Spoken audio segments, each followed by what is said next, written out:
দিয়ে লোহা পোড়ায় অস্ত্র বানাতে হয়। দাউদ আলাইহিস সালামের তার প্রয়োজন ছিল না। তিনি যখন লোহা হাতির ভিতরে নিয়ে চাপ দিতেন, লোহা পানি হয়ে আঙ্গুলের ফাঁক দিয়ে গলে পড়ে যেত। এটা ছিল তার মুজিজা। হযরত সুলাইমান, আল্লাহ রাব্বুল আলামিন তাকে মুজিজা দান করলেন। কোরআনে কারীমের ভিতরে রব্বুল আলামিন বলেন, হযরত সুলাইমান আলাইহিস সালাম সকাল বেলায় বিনা মেশিনে, বিনা ইঞ্জিনে তক্তার উপরে বসে যেতেন। তক্তা 1 মাসের পথ অতিক্রম করত। আবার সন্ধ্যা বেলায় বসতেন, এই তক্তা আর 1 মাসের পথ অতিক্রম করে যেত। ঈসা আলাইহিস সালামের মুজিজা ছিল জন্মান্ধের চোখের উপরে হাত বুলিয়ে দিতেন, সঙ্গে সঙ্গে চোখ ভালো হয়ে যেত।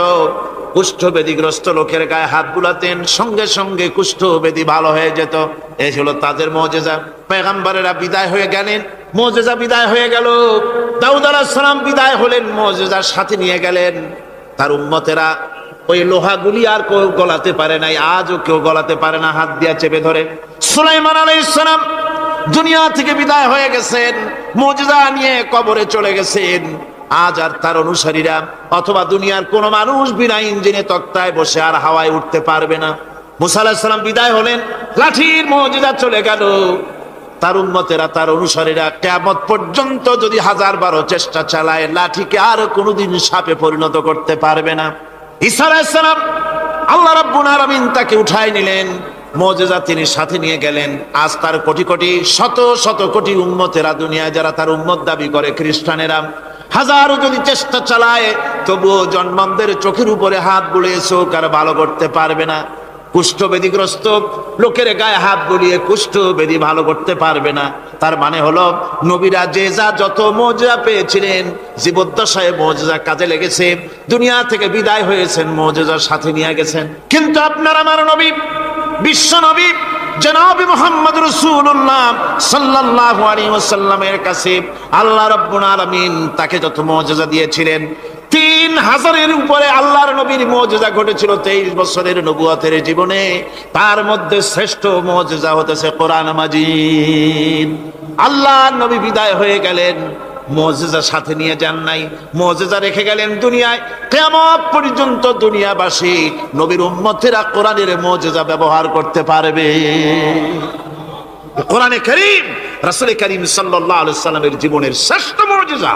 মানুষ পাগল হয়ে গেছে কোরআন শুনে। সুতরাং এই কোরআনের বৈশিষ্ট্য সকল দিক থেকে এক অপূর্ব একটি কিতাবে পরিণত করেছে, যা মানুষকে চিরকাল বিস্ময় হতবাক করে দিয়েছে। কোরআনের আরেকটি বৈশিষ্ট্য হচ্ছে, এই কোরআন এক সময় নাজিল হয় নাই।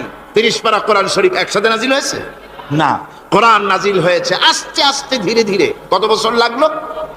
23 বছরেরও কিছু বেশি সময় ধরে কোরআন ধীরে ধীরে রাসূল কারীম সাল্লাল্লাহু আলাইহি সাল্লামের কাছে অবতীর্ণ হয়েছে। এমনটি আর কোনো কিতাব হয়নি, যা আর কোনো ধর্মগ্রন্থ যারা অন্যরা দাবি করে, এরকম হয়নি। কোরআনে কারীমের আরেকটি বৈশিষ্ট্য হচ্ছে, যখন কাগজ ছিল না, ছাপাখানা ছিল না, এমনকি টেপ রেকর্ডার ছিল না, তখনকার নাজিলকৃত কিতাব যেভাবে নাজিল হয়েছিল সেইভাবে আজ পর্যন্ত অবিকল টিকে আছে, টিকে থাকবে ইলা ইয়াউমিল কিয়ামah। কিয়ামত পর্যন্ত কোরআনে কারীমের এই অকৃত্রিম, অবিকৃত অবস্থায় কোরআনে কারীমের এই শান, এই বরকত টিকে থাকবে। এই জন্য কোরআন শরীফ হচ্ছে এই পৃথিবীর মহাবিশ্বের মহাবিস্ময়। কোরআন হচ্ছে পৃথিবীর মহাবিশ্বের মহাবিস্ময়। এর মর্যাদা সম্পর্কে রাসূল কারীম সাল্লাল্লাহু আলাইহি ওয়াসাল্লাম বলেছেন, ওয়ান উসমান রাদিয়াল্লাহু তাআলা আনহু আন্নাহু ক্বাল ক্বালা রাসূলুল্লাহ সাল্লাল্লাহু আলাইহি ওয়াসাল্লাম খায়রুকুম মান তাআল্লামাল কুরআন ওয়া আল্লামাহু, রাওয়াহুল বুখারী। আল্লাহর নবী বলেন, তোমাদের মধ্যে সর্বোত্তম ব্যক্তি সেই, তোমাদের ভিতরে ভালো ব্যক্তি, উত্তম ব্যক্তি সেই যে ব্যক্তি নিজে কোরআন শেখে আর অন্যকে শেখায়। কোরআন যে শেখে আর অন্যকে যে শেখায়, সেই ব্যক্তি হলো তোমাদের মধ্যে সর্বোত্তম ব্যক্তি, ভালো ব্যক্তি। সুবহানাল্লাহ পড়েন। কোরআনে কারীমের এই মর্যাদা সম্পর্কে রাসূল কারীম সাল্লাল্লাহু আলাইহি সাল্লাম বলেছেন, দুই ব্যক্তিকে, দুই শ্রেণীর লোককে ঈর্ষা করা যায়। অমুকে বিরাট বাড়ি করেছে, সে বাড়ি থেকে হিংসা হয়, আমি ওরকম বাড়ি করব, অমুকের মতো নেতা হব, অমুকের মতো বড় লোক হতে হবে। পরশ্রী কাতরতা অথবা ঈর্ষা করা, এরকমের ঈর্ষা করা জায়েজ নাই। রাসূলুল্লাহ বলেছেন, দুই ব্যক্তির সঙ্গে ঈর্ষা করা যায়। আন ইবনে ওমর রাদিয়াল্লাহু তাআলা আনহু আন্নাহু ক্বাল ক্বালা রাসূলুল্লাহ সাল্লাল্লাহু আলাইহি ওয়াসাল্লাম লা হাসাদা ইল্লা আলাল ইসনাইন, দুই ব্যক্তি ছাড়া অন্য কারো সাথে হিংসা করা যায় না, রিস্ক করা যায় না। কোন কোন ব্যক্তি? রাজুলুন আতাহুল্লাহুল কুরআন ফাহুয়া ইয়াকুমু বিহি আনা আল-লাইলি ওয়া আনা আন-নাহার, ওই ব্যক্তির সঙ্গে হিংসা করা যায়, হিংসা করা যায় যে ব্যক্তিকে আল্লাহ পাক কোরআনের ইলম দান করেছেন, সে ব্যক্তি দিন রাত কোরআন তেলাওয়াত করে, কোরআনের উপরে আমল করে, কোরআনের উপরে থাকে, মানুষকে কোরআনের দাওয়াত দেয়। ওই লোকের সাথে ঈর্ষা করা দরকার যে তার মতো হতে চায়। ওয়ারাজুলুন আতাহুল্লাহু মালান ফাহুয়া ইউনফিকু মিনহু আনা আল-লাইলি ওয়া আনা আন-নাহার, মুত্তাফাকুন আলাইহি, বুখারী মুসলিমের হাদিস। রাসূলুল্লাহ বলছেন অন্য আরেক ব্যক্তি হচ্ছে যে ব্যক্তিকে আল্লাহ পাক মাল দিয়েছেন, সম্পদ দিয়েছেন, ওই ব্যক্তি তার মাল আর সম্পদকে দিন রাত দুহাতে আল্লাহর রাস্তায় খরচ করে, তার মতো হওয়ার জন্য তার সাথে ঈর্ষা করা যেতে পারে। আমার বন্ধুগণ, এই কোরআন হচ্ছে এমন এক কিতাব যে কোরআনকে নিয়ে যারা অগ্রসর হয় আল্লাহ তাদেরকে বাড়ায় দেন, আর কোরআনের সাথে যারা হিংসা করে, বিদ্বেষ করে, আল্লাহ তাদেরকে অধপাতিত করে দেন। عن عمر بن الخطاب رضي الله تعالى عنه أنه قال قال رسول الله صلى الله عليه وسلم إن الله يرفع بهذا الكتاب أقواما ويضع به آخرين رواه مسلم। হযরত ওমর রাদিয়াল্লাহু তাআলা আনহু বলছেন যে আল্লাহ পাক এই কোরআনের সাহায্যে এক শ্রেণীর লোককে প্রতিষ্ঠিত করবেন দুনিয়ার বুকে, এবং আখিরাতেও আর এক শ্রেণীর লোককে করবেন অধপাতিত। যারা কোরআনের সাথে বিরোধিতা করবে, তারা যদি হিরো হয় আল্লাহ তাদেরকে জিরো বানাবেন। কি বানাবেন? জোরে কোন, জোরে কোন, কি বানাবেন? জিরো বানিয়ে দিবেন। আর কোরআনকে নিয়ে যারা আগ বাড়ে, তারা যদি জিরো হয় আল্লাহ পাক তাদেরকে কি বানায় দেন? কোরআনের সাথে বিরোধিতা আজকের নতুন কিছু নয়, আবহমান কাল থেকে কোরআনের সাথে চলছে বিরোধিতা।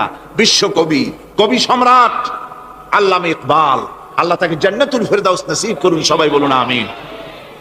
আল্লামা ইকবাল বলেছেন, সতীজা কর রহা হ্যায় আসল সে তাইমরোজ, সতীজা কর রহা হ্যায় আসল সে তাইমরোজ, চরাগে মুস্তাফা বি সে শরারে বুলহবিস।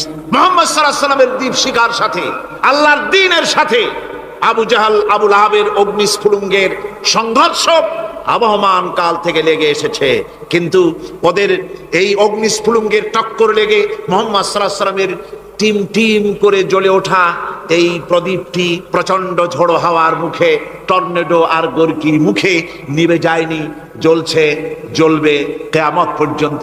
এটাকে নিভাবার ক্ষমতা বিশ্বের কোনো মানুষের নাই। ফু দিয়ে কেউ যদি নিভাতে চায়, চেহারা শুদ্ধ, মাথা শুদ্ধ, পুড়ে ছাই হয়ে যাবে, কোরআনের আলোকে নির্বাপিত করতে পারবে না।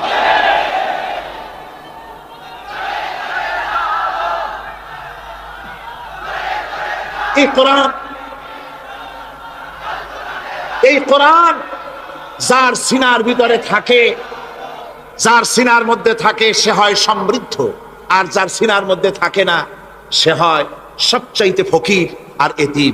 আল্লাহর নবী বলেছেন, ইন্নাল্লাযী লাইসা ফি জাওফিহি শাইউম মিনাল কুরআনি কাল বাইতিল খারিব, যেই দেহের ভিতরে কোরআন নাই, যেই দেহের ভিতরে, যেই সিনার ভিতরে কোরআন নাই, ওই মানুষটা হতেছে একটা সাড়া বাড়ির মতো, একটা উজাড় বাড়ির মতো, বিরান বাড়ির মতো। বিরান বাড়িতে কি থাকে? সাড়া বাড়িতে কি থাকে? কি কয়? না না, ভূত কিসের? খামোখাই ভয় পান আপনারা। ভূত বলে কিছু না। হ্যাঁ, শয়তান থাকে, জেল থাকে, তারপরে ওর মধ্যে আর কি থাকে? উতুম পেঁচা থাকে, ইঁদুর থাকে, তেলাপোকা থাকে, উই পোকা থাকে, বাঁদর থাকে, উল্লুক থাকে, সাপ থাকে। রাসূলুল্লাহর কথা দেখেন, কি সুন্দর কথা। সুবহানাল্লাহ, সুবহানাল্লাহ। যে দেহের ভিতরে কোরআন নাই, সারা বাড়িতে যা থাকে, পোড়ো বাড়িতে যা থাকে, বিরান বাড়িতে যা থাকে, যে দেহে কোরআন নাই